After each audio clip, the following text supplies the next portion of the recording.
Welcome to the John Clarence Gomez Show. Here's your host, JC Gomez. Welcome to the John Clarence Gomez Show. I'm your host, John Clarence Gomez. Before the interview start, I want to tell little story about my birthday last May 14. Because at that day, I turned 21. I was born May 14, 2002. I want to tell you that my birthday last May 14 is very simple.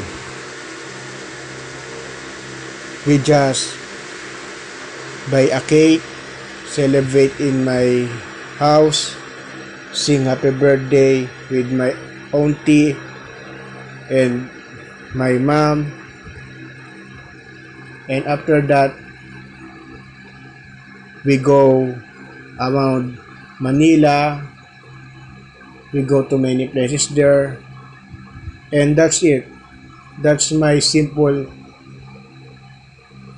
birthday celebration last May 14, where I turned 21.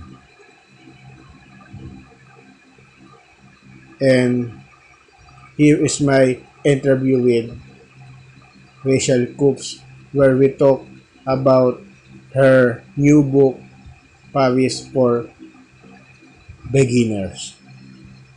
Enjoy listening.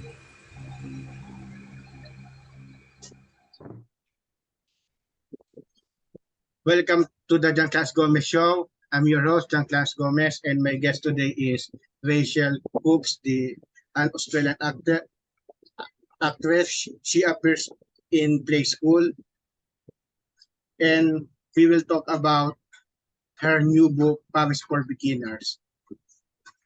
Hello, Rachael. Welcome to our podcast. Hi, John. Thank you so much for having me. I'm very excited to be here because when I had a look at your podcast, you have so many interesting guests from backgrounds, a real eclectic mix. And I love the Philippines. I went for the first time recently. And so I was very excited to see that you are a Filipino blogger.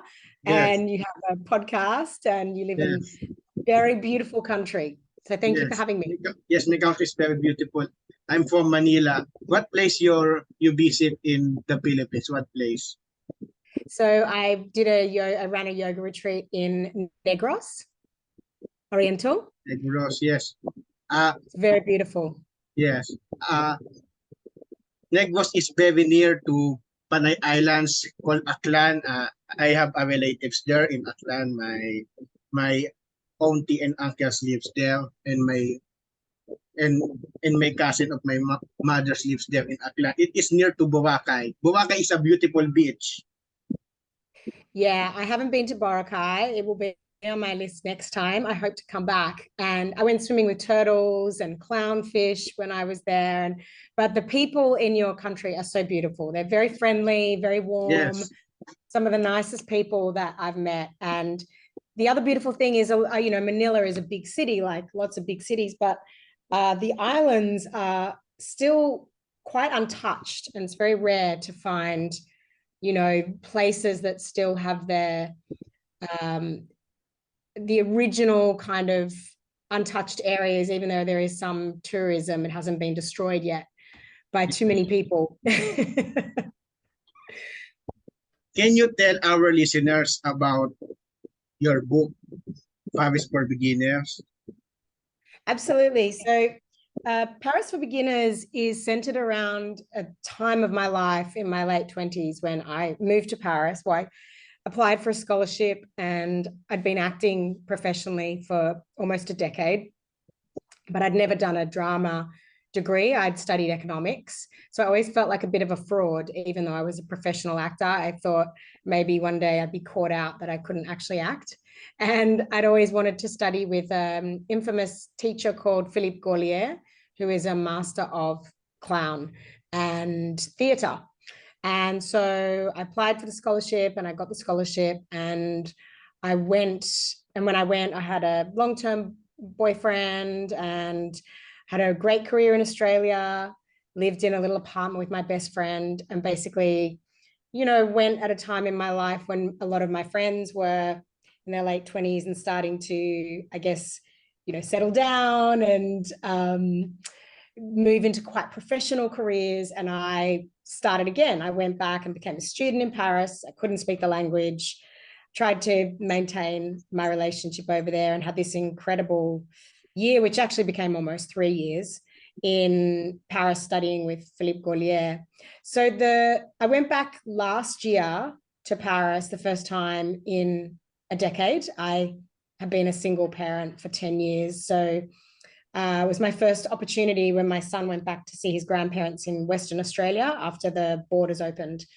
Had a trip by myself, 2 weeks in Paris by myself, and returning to a place that, was very formative in my life in my late 20s, and now going in my 40s and having, experienced life in different ways, and all of the things that we are faced with, on our journey through to adulthood. And it was just a reflection at the time of the first time in a long time I could take stock of where have I been in my life? Where am I going? Who am I? Who was I then? And looking back at a time when I sort of had a lot of opportunities in the world at my feet and life was very carefree. And now at a time when, there's more responsibilities and life is busy, and having a moment, I guess, to look at that journey, which I haven't had the opportunity, and it's quite indulgent. Most of us don't take that time out for ourselves. So the book is, a little bit of sliding doors, looking back at a really formative time of life. Paris is a very beautiful city. There are many beautiful places there, like the Eiffel Tower and the Moulin Rouge. What is your favorite place to go to in Paris when you are in that place? What is your favorite place to go? Oh, John, I have so many. I can't say just one favorite. I can tell you some of my favorites. I love Le Marais, which is an old part of Paris. It used to be swamp. It has changed a lot since I first went in. Well, when I first went, it was like in the 90s, mid 90s. And when I lived there, it was 2004. So it has changed a lot. It's become a lot more commercial, and globalization has obviously changed all of the cities in the world substantially, but it still retains this kind of historical romance, and some of the buildings there remain reasonably untouched. It's just the shops that have changed, and some of it's paved now where it used to be little alleys. And so I love Le Marais. I love there's a church just down from Le Marais, Saint-Gervais-Protais, and it is on Rue de Bar, which is one of the oldest cities in Paris. It was on one of the first, on one of the earliest maps of Paris. You can see it there. And it is a really old, beautiful church, but it's just got this, because there's so many beautiful churches in the world, and certainly in Paris, it's just got this feeling, because it's in the middle of the Marais, and it's in a very busy area, but you go inside and it's this vast, huge, very quiet space, and you can hear chanting sometimes. There's a beautiful statue there. Lots of people meditate. So I love that. I actually love Rue de Bar, down that little street down to the Seine and that church. I love Montmartre, and Sacré-Cœur has got the best view all over Paris. But really, you can just walk anywhere in Paris and stumble across stunning and breathtaking buildings that might just be like a train station. You go to Gare de Lyon, which is just a train station, but you walk in and takes your breath away.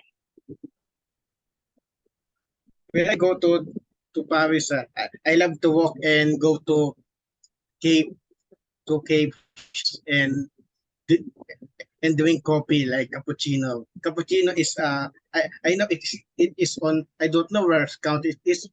I don't know if it's from Italy or France, but I know cappuccino is good coffee that you can buy in Yugo. Uh, let's talk about play school. What is your experience in presenting play school, the popular Australian children show? So it's a real privilege and honor to be one of the presenters on Play School. I grew up watching Play School. All my friends and family did, and it's an institution. So it's not a role in my life I take lightly. I'm so grateful that I am able to do it, and that I have been doing it now for 11, 12 years. So I've been doing it for a long time, and that I can continue to do it. It's taught me a lot about discipline in learning lines, because there's so many lines to learn every episode, and we shoot very quickly. We rehearse for half a day and then we shoot for half a day, and you have to know all your lines off by heart, and it's a two-hander. So it's like learning a play, every time we shoot. And it's taught me to find playfulness even when you have to be very disciplined and you have a lot of lines in your head and you're doing fiddly little things often. It's reminded me of the relationship. I guess the show is quite unique in that we're looking down the camera, but we're not performing to kids down the camera in the way that I guess other children's shows are. It is a relationship between the presenter and one child that you are communicating with through the camera. So it's given me the gift of understanding how to present to a camera and have a relationship with one person who's sitting in their lounge room. And it keeps me young, because it keeps me engaged with the joy of play and learning, and also watching how education is changing, because the needs of kids 10 years ago is different to the needs of preschoolers now. Because as the world changes, we want to make sure that kids are, from a very early age, getting the education and the tools and the skills that they need. So that's been really wonderful, I guess, ride of education for me as well, and keeping me in that young mindset, fresh mindset of progress and the world progressing. So we have 15 minutes now, so I think we have no time. So can you encourage our listeners from Australia and international listeners to buy your book, your new book, Paris for Beginners? Can you encourage them? How they can buy that book? Okay, so they can buy the book.